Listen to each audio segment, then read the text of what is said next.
Matamgi Manipuri Wari channel asibu tabiriba kwai pumnamakpu taram nokjeri. Ngasi sumhausagom minority girl ahom soba tangkak amok bodana lakjeri. Mayam punna taminarasi. Sayondo rumduda numidang matanta dumin nogli mondrang sanari. Laima macha amuka walakpani aduba machagi matawduda ngaglap yengli. Ibunga sayon tadi adumang machiling delay. Ibunga kanta kaurpani mamana sayondo ikang-kangi. Ha, mama.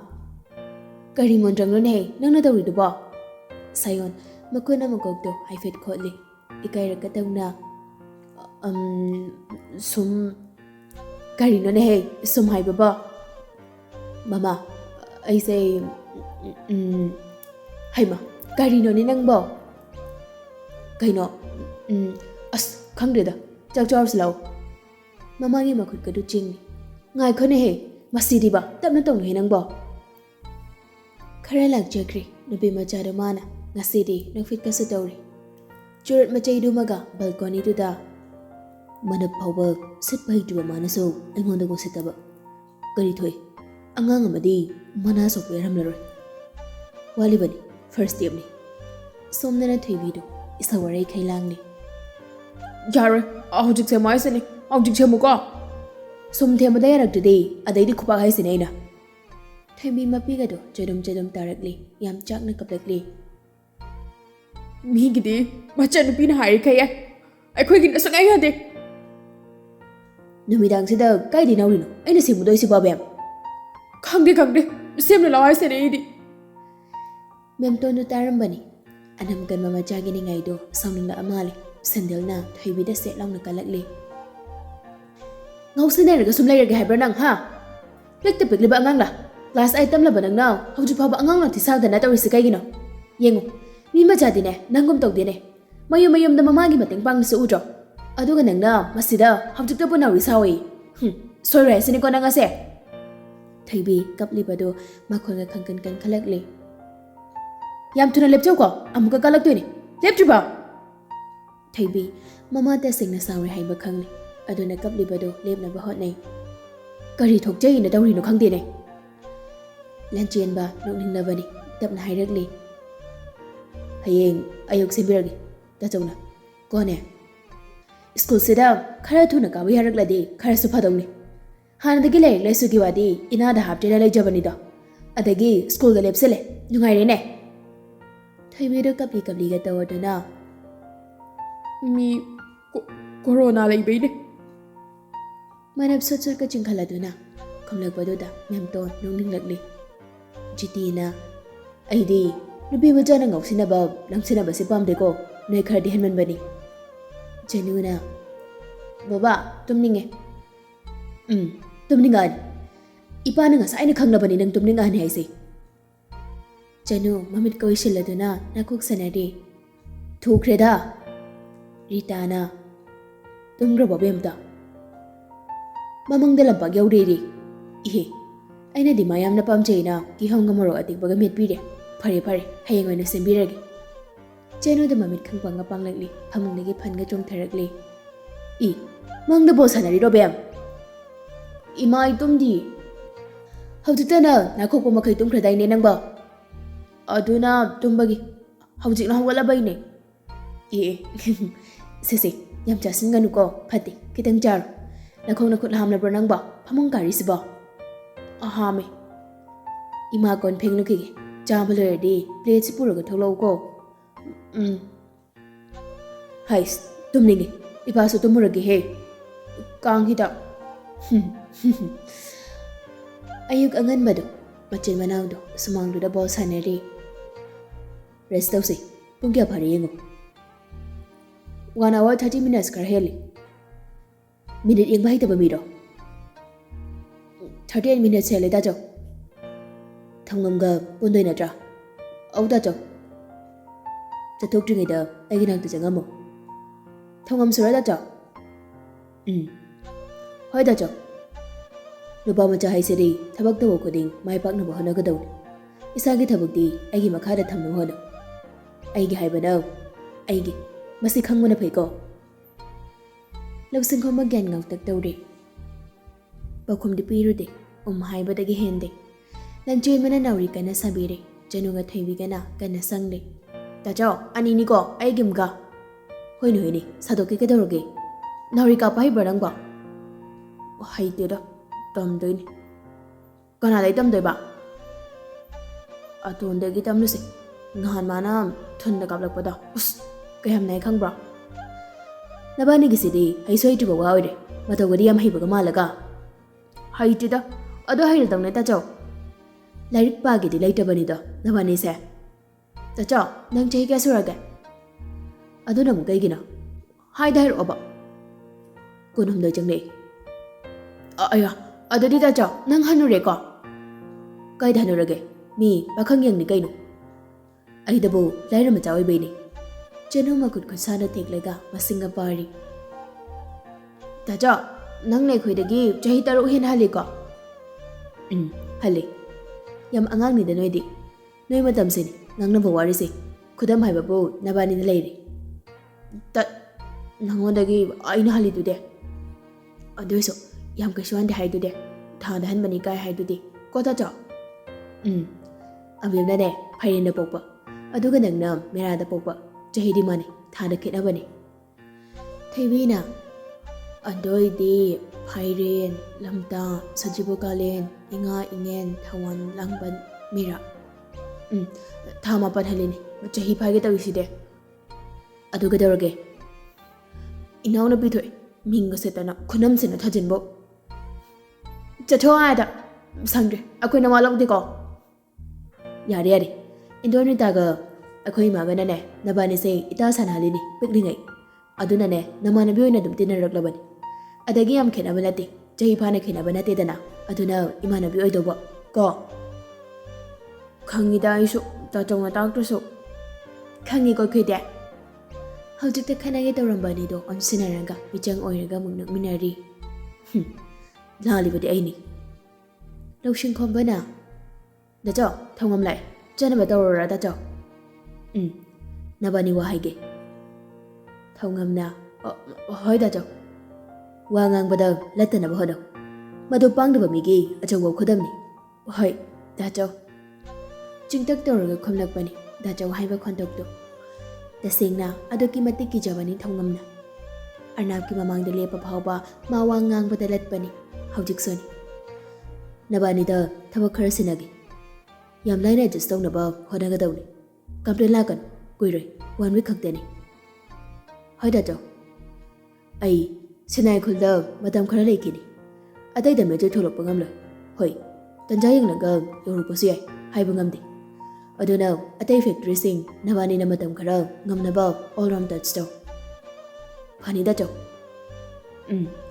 ꯑꯩꯁꯨ ꯑꯦꯅꯤ time ꯃꯐꯝ ꯈꯨꯗꯤꯡ ꯌꯧꯔꯛꯄ ꯌꯥꯏ ꯐꯅꯤ ꯇꯥꯆꯧ ꯅꯨꯄꯤ ꯑꯅꯤꯗꯣ ꯑꯇꯣꯟꯅ ꯅꯥꯎꯔꯤ ꯀꯥꯞꯄ ꯀꯟꯅ ꯇꯝꯕꯤꯔꯤ ꯀꯥꯞꯄꯤ ꯍꯩꯇ ꯃꯈꯨꯠ ꯄꯥꯛꯅ ꯆꯨꯝꯕ ꯉꯝꯗꯦ ꯀꯥꯏꯅꯊꯪꯗ ꯊꯩꯕꯤꯗꯣ ꯈꯖꯤꯛꯇꯤ ꯍꯩꯖꯔꯦ ꯌꯥꯔꯦꯗ ꯄꯥꯟꯕ ꯄꯥꯜꯂꯗꯤ ꯏꯕꯥꯅꯤ ꯆꯪꯅ ꯀꯥꯞꯄꯗꯤ ꯃꯄꯥ ꯆꯨꯝꯕ ꯑꯃꯗꯤ ꯌꯥꯎꯖꯁꯅꯤꯗ ꯉꯔꯥꯡꯒꯤ ꯃꯇꯝꯗꯨꯗ ꯂꯝꯄꯥꯛꯀꯤ ꯈꯣꯡꯅꯥꯡ ꯃꯈꯣꯡꯗꯣ ꯑꯗꯨꯒ ꯂꯩꯔꯨꯔꯁꯤ ꯌꯥꯏꯌꯦ ꯅꯪꯁꯨ ꯉꯔꯥꯡ ꯏꯁꯤꯡ ꯆꯣꯡꯂꯤꯗꯨꯗꯤ ꯆꯣꯡꯉꯤꯅꯤ ꯈꯪꯕ꯭ꯔꯣ ꯏꯒ ꯂꯃꯟ ꯑꯩꯅ ꯂꯩꯈꯣꯝꯒꯤ ꯂꯃꯟ ꯅꯥꯎꯔꯤꯅ let's GO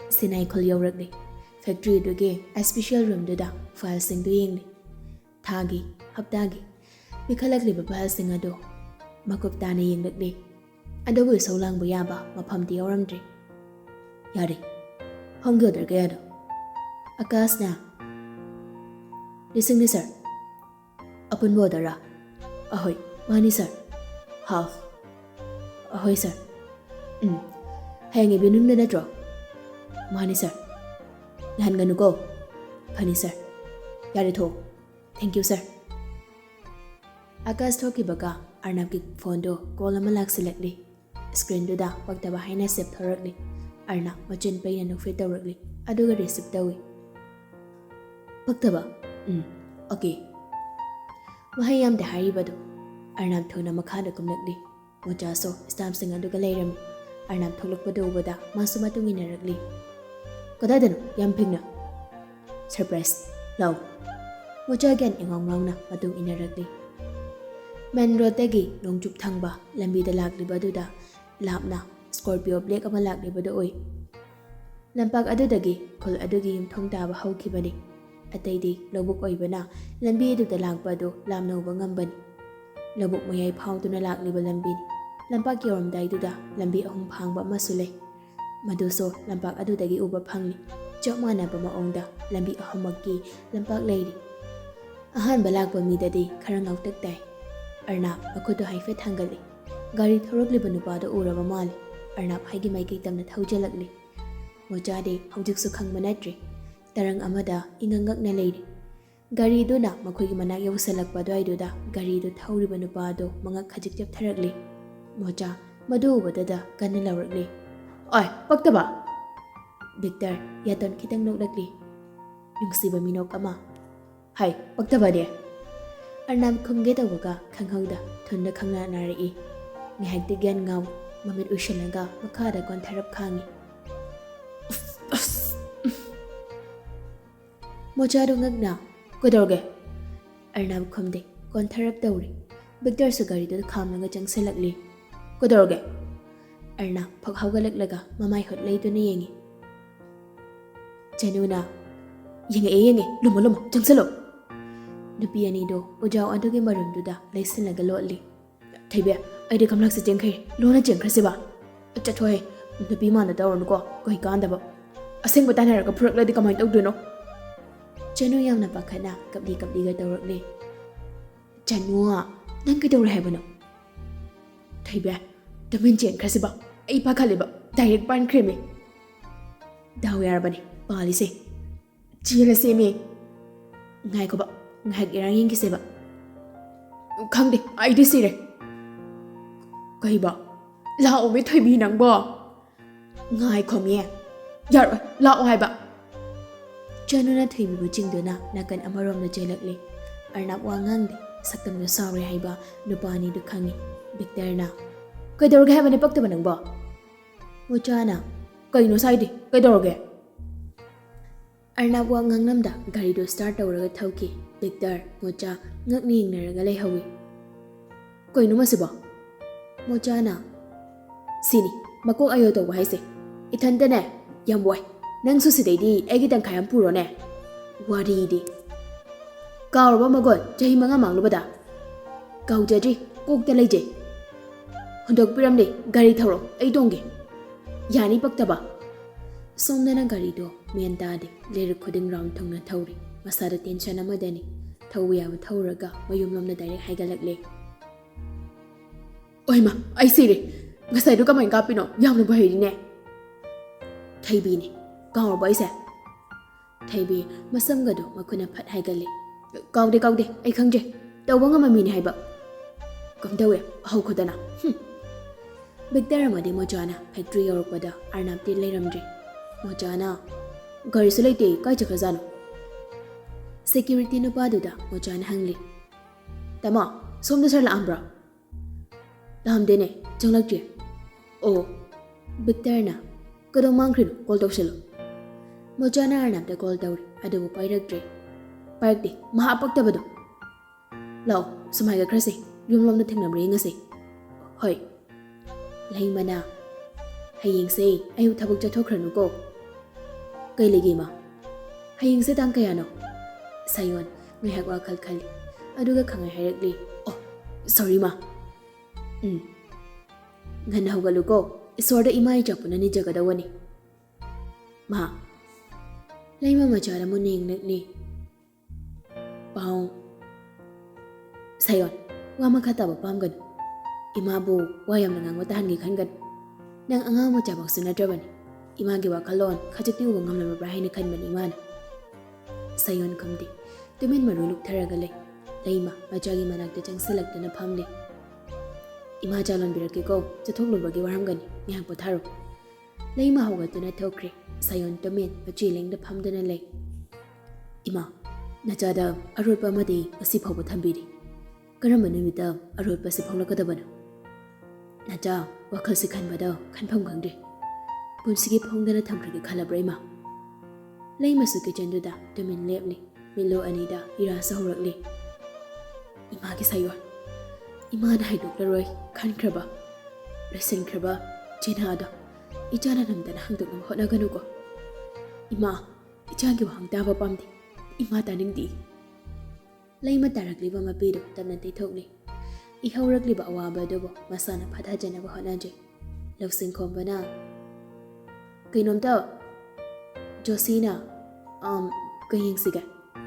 Thongam thangnam bakhong thangdo chap lepi. Mamit kopni kaungkri lawsing khombana. Karamana hairo. Lawsing khoma thongam deyang thokloba matamda. Thongam darang amada machi lengda Josida mamit kopteyang lami. Lawsing khombana. Kain man tawsina. Oi. Thongam ni makhong duda phatka kauseli. Ayo. Lawsing khoma do tablabna. Sono chuba horba saisida. Josina kariyeng saibano. Thongam na ningbo. Lawsing khomba lekrup chat hera side. Josina kahiba. Nate kaino ni. Kawani. Thongam tawfam khangda maguk do mokholi. Haifam khangda ingaw na lebi. Lawsing khomba na. Kaino di na paro. Nati face wash amta. Karambano. Yai. Siyara dra. Yada yaida. Saksidiba. Se, trade dare. Hoi. Thongam paisa na piram langa lawsing mabani thorakli. Kainong toiduba. Mata. Thamoi lehudi. Lawsing khoba mungkaso thongam gi crying to the kauselakli. Sak. Lawsing khombana. Yampak jelao ko. Thongam makhong no sekli. Isang ga sawkala dona lawsing matung inarakli. Yum yorokpaga isang do lay mayam do dahi tharai. Thengna mako khairi. Leram baje khairi. Matau duda hen basupa khali. Bizoina. Hai. Nang da tawse kadawrge dei. Pojai lang khaiba makhol tai ne. Pong khangdi. Lakpaga gamla singsana ko khairami. Mocha da kol taw. Phani pong. Henma mocha da kol tawi. Hello. Kadai aingona piro. Henba phone bijoi da pire. Bizoina. Mocha aini. Pong ni. Pong dajari. Hai.